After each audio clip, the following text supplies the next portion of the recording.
శ్రీ సత్యసాయి గురుభ్యో నమః. నేను శ్రీదేవి నాగభూషణ్, ఆయుర్వేదిక్ హెల్త్ కౌన్సిలర్.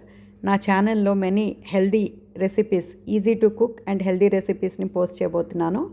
నా ఛానల్కి సబ్స్క్రైబ్ చేసి మీరు కూడా తయారు చేసి హెల్దీగా ఉండాలని కోరుకుంటున్నాను. ఈరోజు క్యారెట్ రైస్ చూపిస్తున్నాను మీ అందరికీ. క్యారెట్ రైస్ లాగే బీట్రూట్ కూడా, తురిమిన బీట్రూట్తో కూడా బీట్రూట్ రైస్ చేసుకోవచ్చు. ఎక్కువగా డయాబెటీస్ వాళ్ళు, హైపర్ టెన్షన్ వాళ్ళు, యాసిడ్ రిఫ్లెక్స్తో బాధపడే వాళ్ళు, కొంచెం బిర్యానీలు ఇలాంటి స్పెషల్ రైస్లు తినడానికి వాళ్ళు భయపడతారు. సో వాళ్ళందరికీ ఈ సింపుల్ అండ్ హెల్దీ రెసిపీని ఈరోజు చూపించబోతున్నాను. 1 కప్ అంటే అమెజాన్ కప్ ఆ రైస్, బాస్మతి రైస్ని ఒక 30 to 40 minutes నానబెట్టి ఉడకబెట్టిందండి. పొడి పొడిగా ఉడుకుతున్నప్పుడు 1 టీ స్పూన్ గీ యాడ్ చేశాను.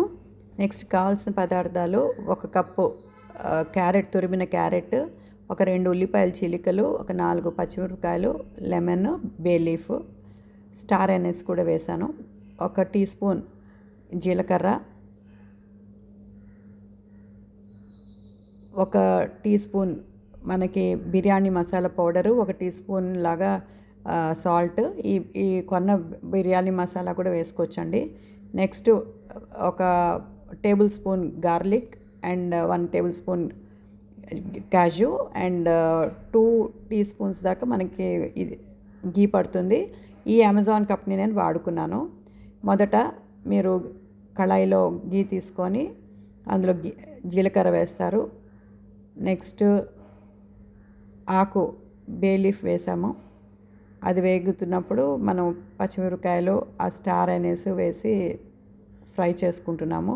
నెక్స్ట్ జీడిపప్పు వేసాము, అవి కొంచెం దోరగా వేయించుకుంటున్నాము. దాని తర్వాత గార్లిక్ కూడా వేగుతుంది.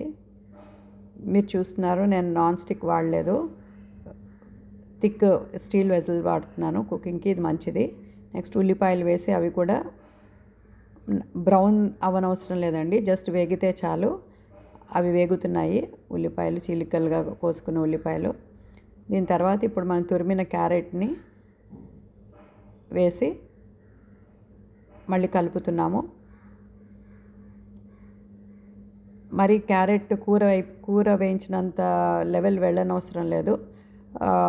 ఉప్పు, బిర్యానీ మసాలా పౌడర్ వేసాము ఇందులో.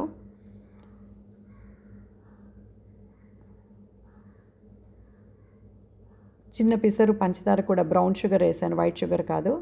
నెక్స్ట్ దాని తర్వాత ఉడకబెట్టిన మన అన్నము వండుకున్నాం కదండి, అది కలుపుతున్నాను అనమాట. కొద్దిగా అలా గరిటతో కలిపాక ఆరిపేయచ్చు, స్టవ్ ఆరిపేసేయచ్చు మనము. అయ్యాక చేత్తో మనము ఎలాగో అన్నం చల్లారిపోయి ఉంది కాబట్టి మన చేత్తో కూడా కలుపుతాము. చివరిగా కొంచెం ఒక 1/3 నిమ్మకాయ రసము పిండామన్నమాట. లేదా ఆమ్చూరు కావాలనుకున్న వాళ్ళు ఆమ్చూరు వేసుకోవచ్చు పోపు టైంలోనే. సో క్యారెట్ రైస్ రెడీ అయిందండి. ఇదే రైస్ని మీరు బీట్రూట్ కూడా ఇలాగే చేసుకోవచ్చు. బీట్రూట్ని కూడా ఇలాగే తురిమి చేసుకోవచ్చండి. ఈ carrot rice, beetroot rice diabetic వాళ్ళకి, హైపర్ టెన్షన్ వాళ్ళకి, గ్యాస్ట్రిక్ రిఫ్లెక్స్, యాసిడ్ రిఫ్లెక్స్ వస్తున్న వారికి కూడా ఇలాంటివి తింటే వాళ్ళకి ఏమీ హెల్త్ ఇష్యూస్ ఏమి ఉండవు. స్పెషల్ రైస్ ఎంజాయ్ చేస్తున్న ఫీలింగ్ కూడా వాళ్ళకు ఉంటుంది. మామూలు వాళ్ళు కూడా తినచ్చు. ఇది వెరీ వెరీ హెల్దీ రెసిపీ. చిల్డ్రన్కి కూడా they will like it very much. మీరు తయారు చేసి మీకు ఎలా కుదిరిందో నాకు చెప్తే సంతోషపడతాను.